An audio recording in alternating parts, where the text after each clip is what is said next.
Hello दोस्तों, मेरा नाम है रजत गुप्ता और आज हम बात करेंगे इनकम टैक्स नोटिस के बारे में कि आखिर ऐसे कौन कौन से रीजंस हैं जिसकी वजह से इनकम टैक्स नोटिस आपके दरवाजे पर दस्तक दे सकता है। तो फ्रेंड्स, सबसे पहला रीजन है वो है जो आपकी इनकम टैक्स रिटर्न है वो मैच नहीं हो रही 26A से। 26A एक फॉर्म होता है, आपने नाम सुना होगा, जिसमें आपका जितना भी टीडीएस कटा होता है पूरे साल में उसके सारी डिटेल्स 26A में होती है। जो भी बंदा टीडीएस काट कर आपको पेमेंट करता है उस वो अपनी टीडीएस रिटर्न शो करता है, जिसकी वजह से वो जो टीडीएस आपका कटा होता है या इनकम आपको उसने जो पे करी होती है, दोनों चीजें आपके 26A फॉर्म में रिफ्लेक्ट हो जाती हैं। अब उसने टीडीएस क्यों काटा हुआ, इसके तीन रीजन हो सकते हैं। या तो आपने उसको कोई सर्विस प्रोवाइड करी है, या आपने कोई इंटरेस्ट अर्न किया है, या फिर आपने भाई कोई ना कोई लॉटरी वोटरी या गैमलिंग वैमलिंग करी है, जिसकी वजह से आपका टीडीएस कटा है और वो आपके 26A में आ गया। अब आपको नोटिस क्यों आ सकता है? आपने इनकम टैक्स रिटर्न में दिखाया कि मेरी 5 लाख रुपए की इनकम है पूरे साल की, पर आपके 26A में दिख रहा है कि आपका टीडीएस कटा हुआ 10 लाख रुपए की इनकम के ऊपर। तो भाई इनकम मिसमैच हो रही है आपकी इनकम टैक्स रिटर्न से। जो 26A में इनकम आ रही है वो आपके आईटीआर से मिसमैच हो रही है। नोटिस आ जाएगा आपको, कटघरे में खड़ा कर दिया जाएगा आपको भाई। दूसरा रीजन है आपके जो खर्चे किए आपने पूरे साल में, इन्वेस्टमेंट किए, आप खर्चे करते हो, वो आपकी इनकम टैक्स रिटर्न में जो आपने इनकम दिखाई है उससे मैच नहीं हो रहे। अब आप कहेंगे कि भाई आखिर इनकम टैक्स वालों को कैसे पता चलेगा कि हमने कितने खर्चे करे हैं, कितनी इन्वेस्टमेंट करी है? हमें अपनी इनकम टैक्स रिटर्न में कुछ भी इनकम दिखा दें। तो भाई इनकम टैक्स वालों के पास सारी खबर होती है, सारा कच्चा चिट्ठा उखाड़ देंगे आपका वो। देखो, मैं आपको बता दूं कैसे पहुंचती है सारी खबर। जब आप बैंक में अपने ट्रांजेक्शन करते हैं, डेबिट और क्रेडिट ट्रांजेक्शन, डिपॉजिट कराते हैं, विड्रॉल कराते हैं, तो बैंक को सारी रिपोर्ट देनी होती है इनकम टैक्स डिपार्टमेंट को।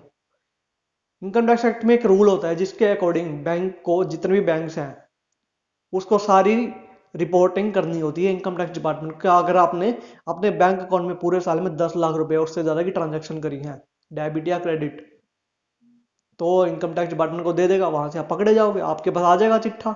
आपने अपनी इनकम टैक्स रिटर्न में तो दिखा रखी है इनकम 5 लाख रुपए, आप ट्रांजेक्शन कर रहे हो 10 लाख रुपए उससे ज्यादा की। ये कैसे पॉसिबल है? आपने इन्वेस्टमेंट कर दी, एफडी क्रिएट करवा दी 10 लाख रुपए की, कहां से आ गए भाई इतने रुपए? इनकम टैक्स रिटर्न में तो 5 लाख दिखा रहे हो।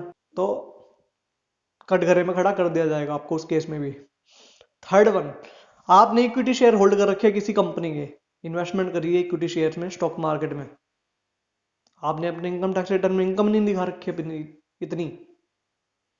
अब आप कहेंगे कि भाई कहां से पता चलेगा डिपार्टमेंट को कि हमने इक्विटी शेयर होल्ड कर रखे हैं? जो भी कंपनी जिसके भी आप शेयर परचेज करते हो उसको भी अपनी एक स्टेटमेंट देनी होती है इनकम टैक्स डिपार्टमेंट को कि इन बंदों ने एक्विजिशन की है मेरे शेयर्स की 10 लाख रुपए उससे ज्यादा के। अब आप कहेंगे कि भाई आप 10 लाख की बात कर रहे हो। मैं मानता हूं कि 10 लाख से कम की अगर आप ट्रांजेक्शन करते हो तो वहां पर रिस्क थोड़ा कम है, पर ऐसा नहीं है कि नोटिस आएगा ही नहीं। अगला जो रीजन है जिसकी वजह से इनकम टैक्स नोटिस आपके दरवाजे पर दस्तक दे सकता है वो है आपने आईटीआर ही नहीं फाइल करी। सपोज कीजिए आपने पिछले साल आईटीआर फाइल करी है, आपने इस साल आईटीआर फाइल ही नहीं करी, तो भाई कुछ ना कुछ तो शक की बात है। डिपार्टमेंट को शक हो जाएगा कि आपने क्यों नहीं आईटीआर फाइल करी, कुछ ना कुछ तो लोचा जरूर है, आपको नोटिस आ जाएगा। अगला जो रीजन है जिसकी वजह से आपको इनकम टैक्स नोटिस आ सकता है वो है आपने एक्सेसिव डिडक्शंस और एग्जम्पशंस क्लेम कर ली। आपने इतनी सारी डिडक्शन क्लेम कर ली जो आपने आज तक अपने पूरे हिस्ट्री में कभी इतनी एग्जम्पशन या डिडक्शन आपने क्लेम नहीं करी। तो आखिर कुछ ना कुछ तो शक की बात है, इसमें भी कुछ ना कुछ तो लोचा जरूर है, नोटिस आ जाएगा। अगला रीजन जो है वो है आपका रिफंड इतना बन रहा है, इतना मोटा रिफंड आपने क्लेम करा है डिपार्टमेंट से, यहाँ पर इस शक की गुंजाइश पैदा हो जाती है। आज तक कभी आपका इतना रिफंड नहीं बना, और सैलरीड क्लास में तो इतना रिफंड वैसे भी नहीं बनता। अगर मैं बिजनेस की बात करूं वहां पर बन सकता है, तो वहां पर नोटिस भी आते हैं, आमतौर पर देखा जाता है कि वहां नोटिस आ जाते हैं। तो वहां तो कोई नई बात नहीं है, तो नॉर्मल सी चीज है नोटिस आना। पर सैलरीड क्लास में अगर आपने इतना मोटा रिफंड बना दिया, कहां से बना दिया भाई? इसका सीधा सीधा मतलब ये है कि आपने अपने एम्प्लॉयर को डिटेल ही प्रोवाइड नहीं करी। जो फॉर्म 12 BB में डिटेल प्रोवाइड करनी होती है, एम्प्लॉयर आपसे मांगता है ना कि भाई अपने इन्वेस्टमेंट प्रूफ दे दो, डिडक्शन जो जो आप क्लेम कर रहे हो, आपकी जो जो इनकम है वो आप हमें बता दो, पहले ही बता दो, ताकि हम टीडीएस पहले ही काट लें। तो अगर उसने पहले टीडीएस काटा होगा तो आपके वो फॉर्म्स 16 में रिफ्लेक्ट होगा ना, और आपके 26A में भी रिफ्लेक्ट हो जाएगा।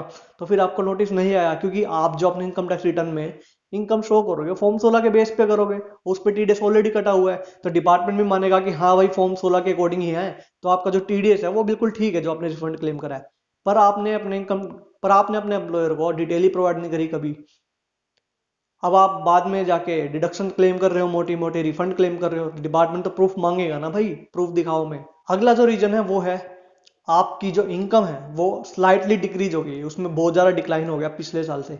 पिछले साल आपने अपनी आईटीआर में इनकम दिखाई थी 20 लाख रुपए की, अब की बार जो आपने आईटीआर फाइल करी है उसमें आपने दिखा दी 15 लाख की इनकम सिर्फ। ये कैसे पॉसिबल है?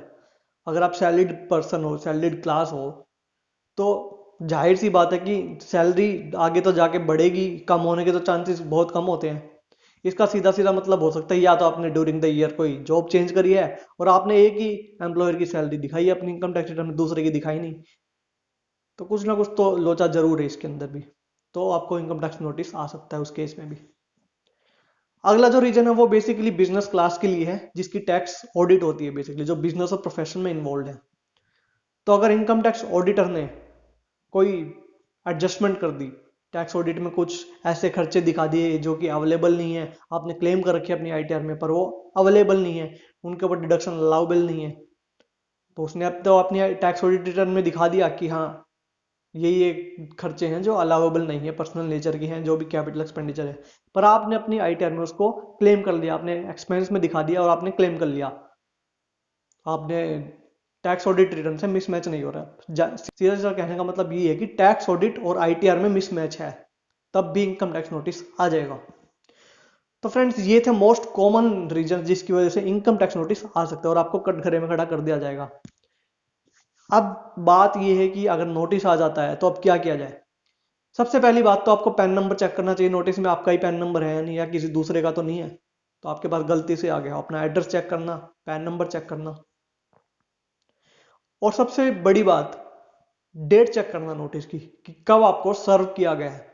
डेट ऑफ नोटिस नहीं, जिस दिन आपको पहुंचा है नोटिस वो वाली डेट आपको चेक करनी है, क्योंकि इनकम टैक्स एक्ट के अंदर ये कहा गया है कि इनकम टैक्स नोटिस आपको सर्व किया जा सकता है सिर्फ और सिर्फ 6 महीने तक जिस साल में आपने रिटर्न फाइल करी है।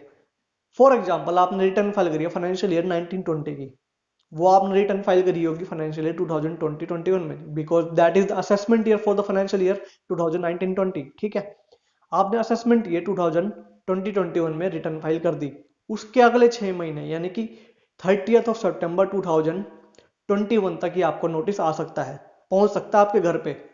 अगर तब तक नहीं पहुंचा तो वो नोटिस इनवैलिड हो जाएगा और उसका कोई भी इनकम टैक्स डिपार्टमेंट उसके बेस पे कोई भी असेसमेंट या कोई भी स्क्रूटनी आपके ऊपर नहीं कर सकता।